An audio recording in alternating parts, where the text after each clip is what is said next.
Halo teman-teman semuanya, balik lagi di channel saya, channel di mana saya akan berbagi apapun karya saya kepada dunia. Nah, di video kali ini saya akan membawakan topik yang sangat spesial. Bagaimana kita bisa semua bahasa pemrograman sampai tingkat basic. Nah, konten ini sangat cocok buat teman-teman yang mau belajar pemrograman, khususnya buat teman-teman yang baru mulai. Nah, jadi gimana nih strategi kita untuk belajar kali ini? Nah, jadi alat yang diperlukan teman-teman nggak perlu install apa-apa ya. Perlu sih satu ekstensi itu kalau teman-teman mau. Jadi teman-teman siapkan saja laptop kesayangan teman-teman dan browser favorit teman-teman. Nah, kalau teman-teman menggunakan Chrome, saya sarankan teman-teman ke Chrome Web Store, terus install Code Grabber. Nah, terus kalau teman-teman sudah install, setiap kali teman-teman pengen mencari sesuatu yang terkait dengan pemrograman atau kode ya, teman-teman bakal langsung disediain nih di atasnya. Nah, itu benefitnya ya, itu sangat membantu banget. Selanjutnya, yang perlu kita tahu adalah kita perlu ingat bahwa kita punya Google. Terus gimana? Kita punya Google? Ya pakai bro Google-nya. Oke. Pakai ya Google-nya ya. Dan juga di video kali ini saya tidak akan memberikan teman-teman semuanya, tapi saya akan memberikan teman-teman caranya. Oke ya. Nah, pertama, teman-teman buka browser favorit teman-teman, terus teman-teman ketik online compiler ya. Kalau saya tadi sempat pakai online compiler tapi dia error. Sekarang saya coba pakai Programmins atau online compiler yang manapun yang work buat teman-teman yang itu bisa gitu lah. Oke. Dan dalam video kali ini saya akan mencontohkan bahasa Python, Java dan JavaScript. Oke ya. Nah, sebenarnya sangat-sangat gampang ya teman-teman. Bagaimana cara untuk bisa semua bahasa pemrograman sampai tingkat dasar. Teman-teman, ada beberapa konsep di dalam bahasa pemrograman yang itu berlaku untuk semua bahasa pemrograman. Kayak uh, variabel, output, input, terus library, percabangan, perulangan, terus fungsi dan array. Nah, kalau kalau teman-teman lihat ya, misalnya saya samakan nih kode ini dengan kode Python. Teman-teman lihat nggak perbedaannya apa? Kode ini, kode yang ini itu Java untuk mengambil input user. Nah, kalau yang ini kodenya itu Python, tujuannya untuk mengambil input user juga. Nah, kira-kira apa bedanya ya, teman-teman? Ini Java, ini Python. Nah, apa bedanya? Kalau saya enter username Mamat Nata, itu tampilnya Mamat Nata, itu juga ini kan enter your name Mamat Nata, tampilnya juga Mamat Nata. Nah, kira-kira apa bedanya? Java Python ini. Perbedaan cuma cuma sintaks saja ya. Cara penulisannya Java itu seperti ini. Lebih banyak. Nah, kalau di Python just jadi. Nah, seperti itu. Jadi bedanya apa? Tiap-tiap bahasa pemrograman itu yang membedakan itu hanya sintaksnya aja. Logika pemrogramannya sama. Nah, cara belajar itu semua gimana? Teman-teman ketik aja. Nah, seperti ini ya. Jadi yang pertama kita pelajari adalah output ya. Ya, teman-teman ketikin bahasa yang teman-teman pelajari, spasi output. Misalnya Java, Java output. Nah, teman-teman bakal keluar seperti ini ya. Kalau teman-teman ingin lihat lebih jelas, teman-teman ke W3 School aja. Tapi kalau teman-teman merasa ini sudah bisa teman-teman pahami, ya oke, silakan gaskan. Oke ya. Nah, di sini di W3 School, ini nama websitenya ya. Di sini ada banyak banyak dokumentasi lah tempat-tempat teman-teman belajar. Oke. Nah, di dalam Java dulu ya. Di Java dulu nih. Kalau saya print aja seperti ini, run aja seperti ini dulu. Saya bakal dapat ini, hello world. Nah, ini hello world ya. Karena di sini kalau teman-teman lihat ini ada hello world-nya. Kalau di sini gimana? Ya ini sama, ada hello world-nya. Print hello world gitu ya. Terus ini console.log. Oh, ini bukan hello world nih itunya yang keluar. tapi yang ini welcome to programming. Oke ya. Jadi kalau teman-teman pengen menampilkan output di sini, teman-teman copy paste aja kode yang ada hello world-nya atau ada yang kalau di saya ini warna hijau ya. Copy aja yang itu, terus teman-teman edit. Misalnya halo nama saya siapa? Halo nama saya, misalnya saya pakai nama teman saya, Mamat Nata. Oke. Saya sudah bisa ngomong. And then saya copy ke semuanya ya. Di sini juga. Halo nama saya Mamat Nata. Oke. Next di JavaScript. Oh ya, kalau teman-teman pengen pengalaman yang full untuk pemrograman JavaScript, teman-teman klik kanan terus tekan inspeksi. Nah, habis di sini teman-teman cari console. And then copy. Karena JavaScript itu sudah ada di setiap browser ya. Jadi teman-teman cukup munculkan aja ininya, konsolnya, consolenya. Nah, teman-teman bakal bisa menjalankan JavaScript di sana. Oke, teman-teman kita sudah bisa menampilkan output. Sekarang apa nih? Nah, sekarang saya pengen kita akan belajar konsep bagaimana komputer itu menyimpan data ya.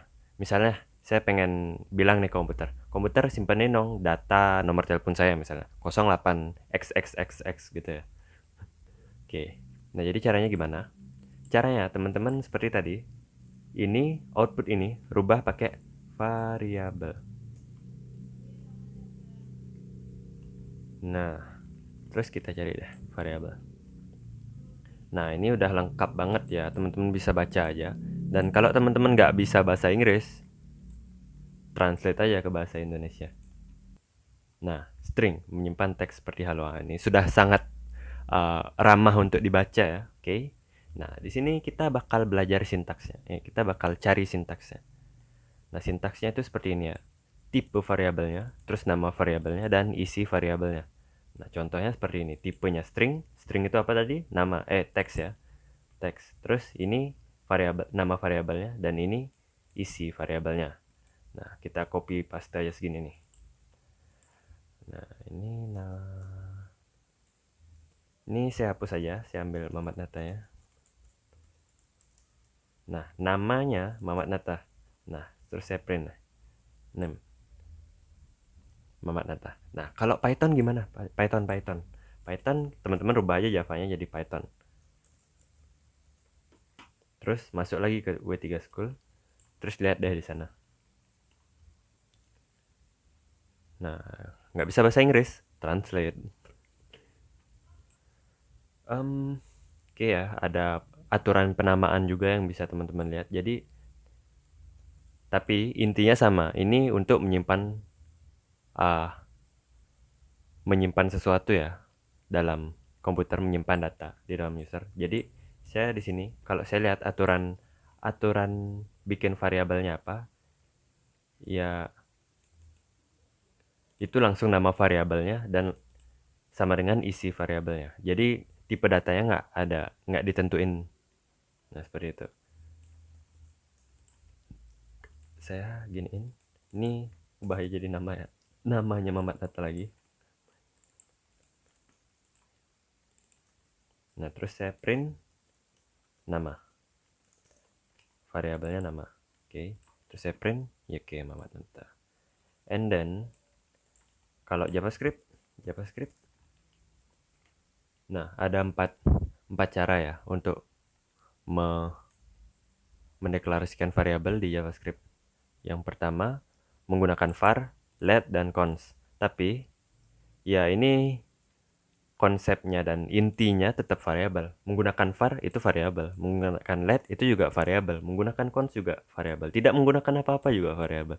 Oke ya. Intinya mendeklarasikan variabel gitu. Oke. Copy, paste di sini ya. Paste tuh variabel x, variabel nama dah. Nama dengan Mamat Nata. Terus saya pakai console log ini. Saya print nama variabelnya, nama. Ini saya minggir. Terus ini saya gedein. Oke, kita sudah bisa menyimpan data dengan variabel. Nah, jadi untuk lebih lengkapnya, kalau kita kategorikan tipe data itu di dalam variabel itu ada cukup banyak ya. Yang perlu teman-teman tahu, teman-teman bisa menyimpan data berdasarkan teks dan juga angka. Itu aja sudah cukup sih. Oke, next. Nah, selanjutnya kita bakal menerima input user. Nah, kita cari sekarang Java input W3 School. Nah, kalau teman-teman cari ya, teman-teman cari Java itu teman-teman bakal dapat kode yang kompleks. Cuma kalau kita balik ya ke dasarnya. Nah, ini kan kalau teman-teman yang belajar Java, nggak semua kode, nggak semua bahasa pemrograman itu mulai dari kosongan. Nah, itu ada beberapa bahasa pemrograman yang mulainya ada isinya. Nah, ini kan ada isinya ya. Untuk menjalankan suatu kelas itu Java itu butuh ini. Ada ya ini kode apa dibilang ya? Kode awalnya dulu. Nah, seperti itu. Itu bakal kita bahas di lain video ya. Nah, untuk sekarang teman-teman terima dulu. Nah, jadi kode bawaan itu cuma ini aja kan. Nah, sisanya itu kode yang kita mau. Oke. Nah, di sini teman-teman bakal ketemu import Java Util Scanner. Nah, di sini. Import ini apa, Min? Import ini konsepnya ya, bahasa pemrograman atau file-file di dalam suatu program itu bisa saling terhubung. Caranya adalah dengan mengimport file dari suatu library. Atau teman-teman misalnya punya dua file Java nanti. Misalnya teman-teman punya fungsi A di kelas yang lain. Teman-teman bisa pakai fungsi A-nya itu di kelas yang teman-teman inginkan. Caranya adalah dengan import kelas yang ada fungsinya itu. Jadi di scanner ini ada fungsi apa aja sih? Nah, di scanner ini ada fungsi untuk menerima input user ya. Ini kita copy segini nih. Nah, jadi setelah saya tunggu, enter username. Mamat Nata. Seperti itu. Username is Mamat Nata. Oke. Ini kalau biar rapi saya giniin aja. Nah, kalau saya jalankan ulang, nah lebih rapi ya. Oke.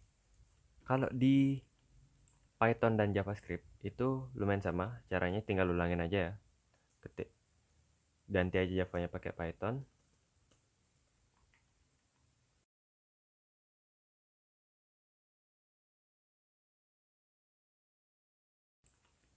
Python agak unik nih caranya. Nah, jadi di dalam variabel ini kita kasih input. Terus ini ada enter your name. Nah, ini inputnya bisa isi argumen. Nah, enter your name. Saya kasih Mamat Nata lagi. Nah, keluar print. Karena kita print di sini jadi dia keluar lagi ya. Nah, kalau JavaScript, nah ini kenapa saya lebih prefer teman-teman buat ngoding di konsol daripada di online compiler, karena kalau teman-teman cari JavaScript input, nah dia alert. Misalnya kalau saya copy di sini, nah itu terus saya jalankan, dia bakal error. Tapi kalau saya jalankan di konsolnya, nah dia bakal itu keluar seperti ini ya. Misalnya input first, masukkan bilangan pertama ya, karena ini number. Misalnya saya ketik 10, terus saya ketik 5. Nah, jumlahnya 15. Karena kodenya ini itu dapetin input angka pertama, dapetin input angka kedua, terus dijumlahkan dan ditampilkan. Nah, kalau kita pengen inputnya itu huruf gimana?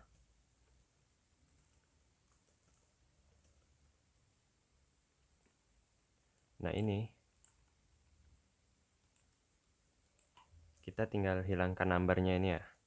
Nah, numbernya ini kita hilangkan. Terus ini saya ubah seperti biasa jadi nama alert. Nah, kita kasih itu dah, nama Anda T2. Nama. Terus saya jalankan.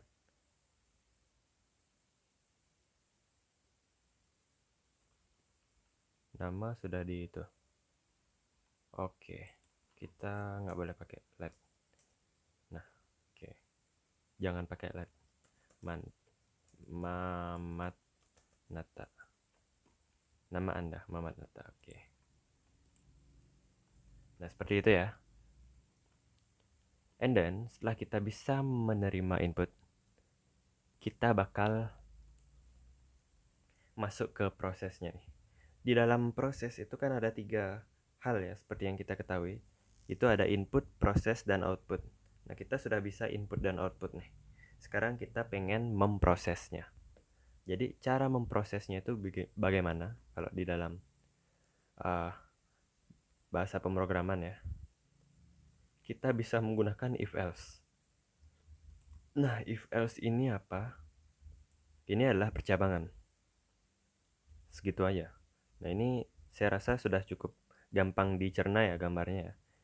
Jadi kalau kita balik ke pemrogramannya, terus kita ketik nih, pengkondisian Java W3 School condition. Nah, sintaksnya ini kita langsung aja ini copy ya, yang ini, terus kita timpa aja ini.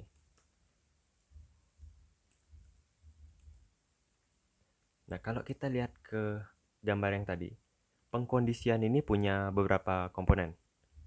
Misalnya persegi belah ketupat ini yang menandakan bahwa dia percabangan, terus ada kondisi nilai lebih besar dari 90. Nah, seperti itu kondisinya. Kalau dia terpenuhi, grade-nya A. Kalau tidak, dicek lagi ya. Terus dicek lagi sampai kalau nggak semuanya grade-nya F. Nah, seperti itu kan. Nah, jadi pertama itu belah ketupat itu adalah ini, if. Nah, terus nilai lebih besar dari kondisi itu yang tadi, itu adalah di sini. Kita tuliskan di sini. Nah, terus yang ini itu kalau bernilai benar. Kalau bernilai salah gimana? Kita tambahkan else. Terus ini 20 is not greater than 18. Nah, kalau percabangannya banyak gimana? Kita tambah if-nya. Jadi else if. Misalnya 20 sama dengan 18. 20 is S. Misalnya seperti itu. Nah, jadi seperti ini ya. Seperti ini kira-kira pengkondisian. Nah, kalau di Python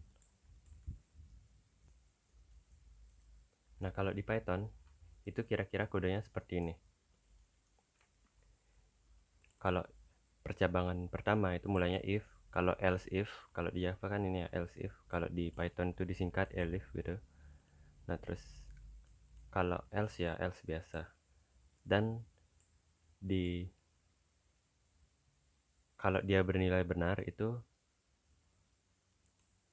ada ininya apa namanya? Titik duanya, terus ininya itu ada jaraknya. Hasilnya kalau itu benar itu ada jaraknya. Nah, oke. Setelah kita belajar if, kita belajar perulangan.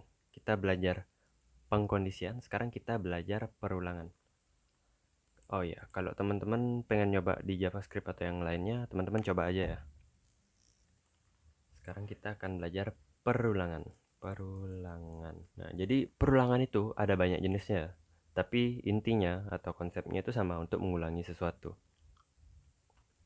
Jadi kalau kita lihat contohnya nih, saya ambil gambar di sini ya. Terima kasih gambarnya. Oke. Awak. Nah, jadi ada berapa komponen? Ada 4 komponen ya. Pertama ada inisiasinya, terus ada kondisinya. Nah, ini. ini kok inisiasi ini bisa ada di mana aja sih. Jadi yang pertama ada kondisi, terus ada perintah yang dieksekusi berulang kali. Kalau dia true, kalau kondisinya bernilai true. Kalau false itu keluar dari perulangannya. Jadi intinya perulangan itu akan dilakukan apabila kondisinya terpenuhi ya. Misalnya kita copy nih yang ini. Oke teman-teman, kalau saya jalankan itu kira-kira akan seperti ini. Jadi kalau saya detailkan lagi, seperti contohnya itu ya. Nah itu kira-kira seperti ini konsepnya. Yang pertama ini deklarasinya, yang kedua ini kondisinya, terus lanjut ke aksinya dulu, baru di increment. Karena dia angka yang pertama itu yang keluar 0. Kalau ini yang jalan dulu, yang keluar di sini harusnya 1 kan. Nah jadi yang mau perulangannya itu dijalankan dulu, baru yang ini dijalankan. Nah seperti itu. Seperti itu sih. Kalau di Python teman mencari aja perulangan Python loop. Nah kalau teman-teman pakai code grabber, teman-teman bakal menemukan ini. Jadi kalau di Python itu bisa dikustomisasi ya, dan itu tidak ramah buat pemula. Jadi saya bakal kasih langsung ininya. Nah sini, yang ini ramah nih buat pemula nih. Copy paste. For i yang pertamanya itu 0, in range 5, itu di print 5 kali. Nah misalnya teman-teman punya program sederhana untuk mencari luas persegi ya. Nah seperti itu. Nah ini programnya ini pertama kita masukkan itu ya, kita bikin scanner dulu kalau di Java, terus kita minta user untuk menginputkan sisinya seperti itu. Misalnya saya masukin 5, nah itu nanti luasnya bakal sisi kali sisi, terus di print. Nah seperti itu ya. Langkahnya cukup panjang. Gimana kalau saya pengen ngitung luas persegi sebanyak 50 kali, 10 kali mungkin. Nah kita nulis lagi kan seperti ini, copy paste, terus copy paste lagi, terus copy paste lagi, dan seterusnya dan seterusnya. Nah itu kalau bisa aja sih teman-teman seperti itu, tapi kan kodenya itu jadi susah banget buat dibaca, susah banget buat di maintain, dan banyak kode yang dipakai lagi. Nah, jadi idenya fungsi ini kita cukup tulis sekali, terus fungsi itu yang dipakai lagi. Java function w3 school. Kita cari fungsi ya, fungsi di Java. Oke, jadi membuat fungsi itu caranya seperti ini. Di dalam kelas utama main ini, oh bukan di sini, kita buat di luar sini. Nah misalnya nama fungsinya luas persegi. Dan kita copyin aja semuanya ke sini, kita rapiin, and then kita coba fungsinya nih, luas persegi.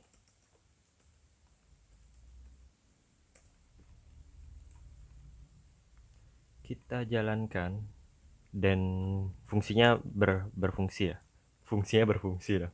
Oke, fungsinya bisa jalan. Nah kalau kita pengen ngopi paste itu lebih enak dilihat. Nah luas persegi yang lebih enak baca luas persegi daripada baca sekumpulan kode ini. Jadi itu yang poin saya yang berikutnya dari penggunaan fungsi, yaitu deklaratif. Kodenya itu deklaratif, nggak imperatif. Jadi kodenya itu ngasih tahu ini apa, bukan bagaimana. Jadi ini apa, luas persegi ya. Hitung luas persegi misalnya gitu. Hitung Nah, jadi kita bikin fungsi itu berdasarkan ini apa gitu. Deklaratif. Jadi kita ngasih fungsi, bikin nama fungsi itu. Ini deklaratif. Orang ngeliat, ngebaca hitung luas persegi, oh ini fungsi buat ngitung luas persegi. Nah gitu. Oke ya, semoga dapat. Kalau teman-teman bermain dengan fungsi di bahasa pemrograman yang lainnya silahkan, tapi saya akan lanjut. And then ini yang terakhir. Dan juga bonus buat teman-teman semua yang udah nyimak ya tutorialnya sampai sini. Nah itu namanya array. Array itu apa? Array itu mungkin bisa dibilang variabel tempat kita nyimpan data itu, tapi ini lebih scalable dan fleksibel kalau datanya ada banyak. Misalnya contoh deh, saya bikin di JavaScript aja kali ya. Misalnya kalau teman-teman punya 100 variabel nama, misalnya teman-teman punya kampus nih, di kampusnya tuh ada 100 mahasiswa. Nggak mungkin kan teman-teman itu bikin satu persatu seperti ini. Terus belum lagi ngeprintnya, sistem out.println satu-satu gitu ya. Totalitas banget nih yang buat channel nih. Oke, jadi cara simpelnya gimana? Teman-teman ketik di sini Java array. Nah, teman-teman bakal dapat. Nah, pertama deklarasinya. Ini kan tipe data ya, tipe data string. Nah, terus isi logo seperti ini. Kurung kurawal siku, kurung siku ya, kurung siku. Nah, kurung siku terus nama variabel seperti biasa. And then seperti ini contoh penggunaannya. Nah, untuk ngeprintnya gimana? Kita pakai indeksnya. Kalau array itu indeks pertama itu 0, dibaca 0. Ini 0, indeks 0, indeks 1, indeks 2 gitu ya. Nah, jadi kita nggak perlu punya 100 variabel gini. Kita cuma punya satu variabel yang mana itu array. Di dalamnya baru isi yang banyak itu. Seperti itu ya. Nah, kita pakai yang simpel dulu aja lah nih. Gimana nih? Totalitasnya setengah-setengah dong. Oke. Seperti itu ya, teman-teman. Bagaimana video kali ini? Semoga bisa membantu teman-teman pemula yang baru belajar programming. Dan kalau video ini dirasa bermanfaat untuk teman-teman semua, teman-teman mohon banget di-share ya. Oke, ujung kata di akhir video. Terima kasih telah menonton konten saya. Kita ketemu di next video. Salam berkarya dan tetap bertumbuh.